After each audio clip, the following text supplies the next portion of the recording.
What's going on, guys? Welcome back to the channel. Today we're going to be taking a look at the Atari ST and how to operate this system. So to start off, I'm going to show you guys how the controls are configured. So if we take a look at this diagram here, this is going to apply to the extension, the X Arcade, any iPac based control panels, etc. So basically on this system, the only things you have to worry about are A, B, and C. So those top three buttons.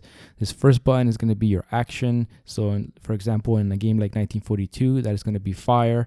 The second one is going to be whatever secondary actions the game has. So for example, in 1942, that would be loop. And finally, the C is going to be a fast forward function. So if you guys are familiar with the Atari ST, you know that the games take a very long time to load. So with this here, if you press it down, you don't have to hold it, but just press it once. It's going to fast forward the game, and then you can get through all the initial menus and everything, all the intros and all that stuff. Then you press it again and it slows down the game and you can get back to playing. Now, keep in mind that this is a keyboard based system. So primarily it is a keyboard based system, and so in real life it's like that, and it's going to be like that emulation as well. So you're going to have to be using your keyboard for this game. Now with the Xbox controller, I did make it so that you have more functionality, just because you're able to do more things with it with shifted keys and stuff like that. So let me show you guys that real quick, and let's open up XPatter here. Now let me go ahead and open the profile for Atari, and here we are. Now, if you look here, you have, again, this is going to be like your fire. This is going to be like your loop or whatever other actions the game may have. For whatever game supported, the start is going to be your pause. I configured the right joystick to act as a mouse, and the left trigger to act as left click. The right trigger to act as your scroll wheel on your mouse if you were to scroll down. Okay, and then if you hold your back button, you're going to have other actions available. So here you have your exit as usual, back and start at the same time will kick you out of the game. Here you have Y and N, to answer yes and no to any games that have questions. And this will act as an enter button right here, your X button. And then over here you have F1 and F2. There's a few games where you can make selections with those keys. F12 is to bring up the menu. And what I want you guys to do in that menu is just for any games that have a second disc, so you can change discs, and I'm going to show you that in a minute. And here in your right bumper you have X, which is the equivalent of fast forward. So with that out of the way, let's go ahead and start a few games, and I'm going to show you guys all of this stuff in action.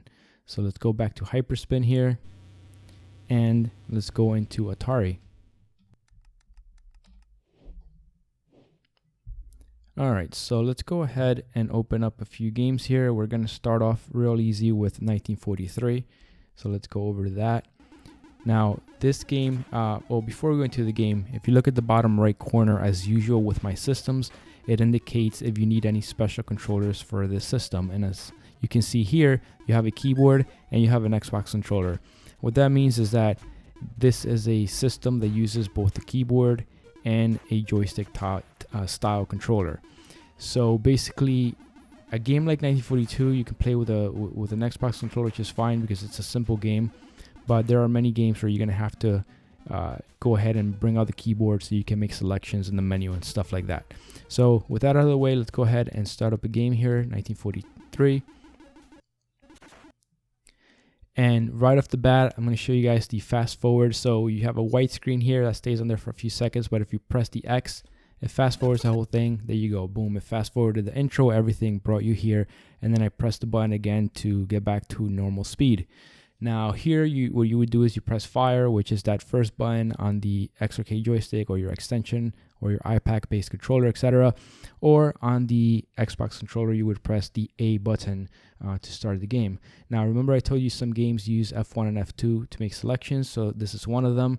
If you wanted to make these selections, you would hold the back button, and then with the left trigger is F1, with the right trigger is F2. That brought you down to 2 players. But these are all going to be 1-player games anyway. So I'm going to go into the game by pressing that fire button. And now we're in the game. And that's basically it. This is a simple game, and there's nothing really much to show you guys here. All right, let's go ahead and try another game.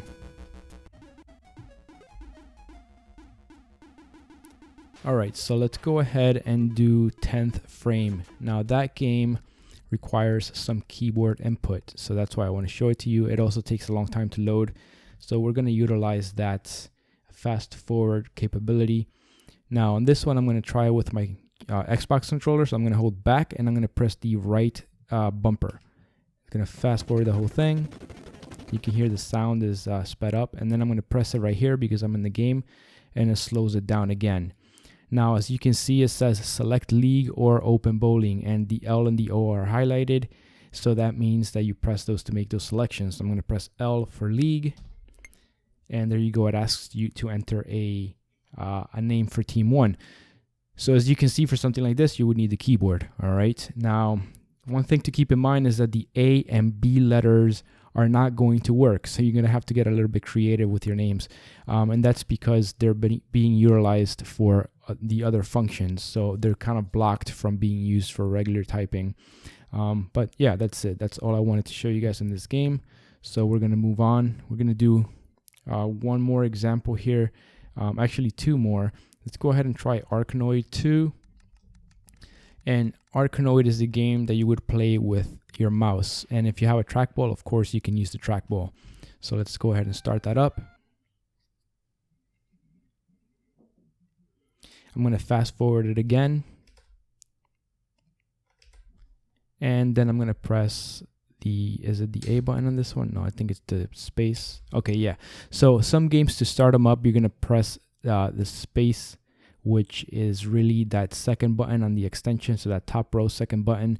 Remember, some games start with the first one, some games start with the second one. And on your Xbox controller, same thing. Some games with A, some games with X.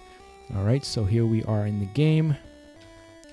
I can skip all of this again by pressing X. Anything you want to skip, you press that third top button, or you press down back and the right bumper at the same time on the Xbox controller, and it'll skip over everything, whatever you don't want to wait for. So here we are. Now, of course, for this game, you would use your mouse, moving the paddle around, or you would use your trackball. If you're using the Xbox controller, you can use that right joystick as well, because again, that acts as a mouse. All right, now let's do one more game. And these games that have multiple discs are the ones that are the trickiest to start up, but it's not bad at all. I'm going to show you guys exactly what you need to do right now. All right, so let's go ahead and look for After the War. I know this is a dual disc game, and you'll know that because it's going to ask you. So let's start that game up. Now, if you have an X arcade joystick, extension, iPad, etc., and you're playing this game, again, you're going to need to take out the keyboard so that you can get to the menu of the game to change discs from 1 to 2. If you have the Xbox controller, you can do it from the controller. I'm going to show you guys that right now. Now, it's saying press space to start. Again, on the extension or X arcade, it's that top row second button. On the Xbox controller is going to be your X button. So I'm going to go ahead and press that space button, and it's going to take me in. Now it says part 1, part 2. We want to select part 1. So you're going to do it on your keyboard. You're literally going to press the number 1 on the keyboard. So I'm going to do that.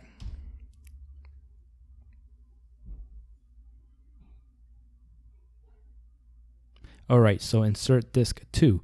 Now to get to the menu for that, you're going to press F12 on the keyboard.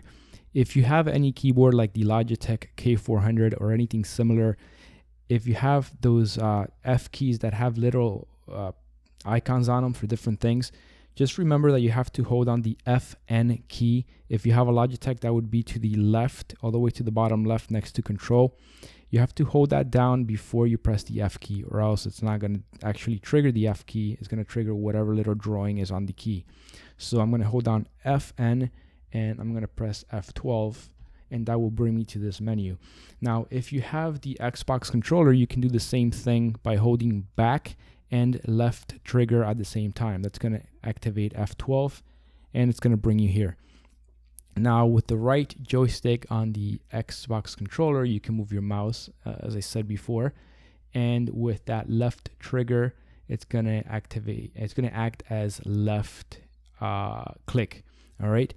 Now, if you have an Xbox, an extension or an X Arcade controller, you can do this with your trackball. You can control the mouse with your trackball. All right, so what you want to do is you want to come here and you want to select floppy disks.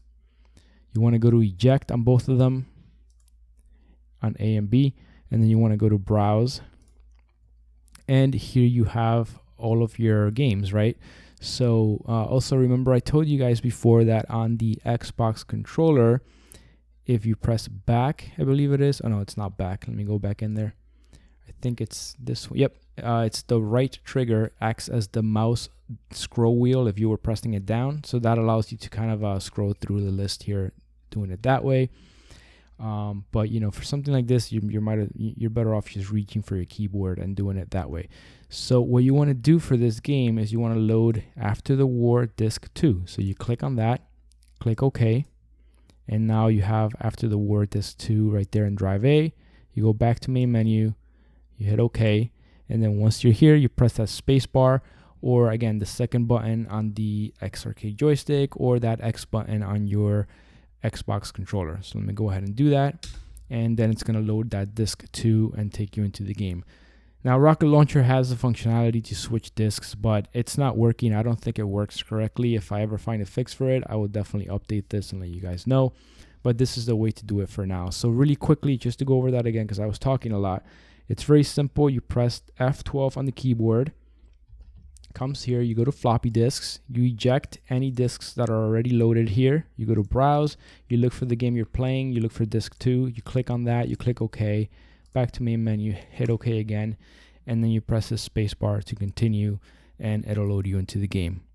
Alright guys, that is going to be it for this one. Hopefully that was helpful. As usual, if you enjoyed the video, leave a thumbs up, don't forget to subscribe, and I will see you guys on the next one.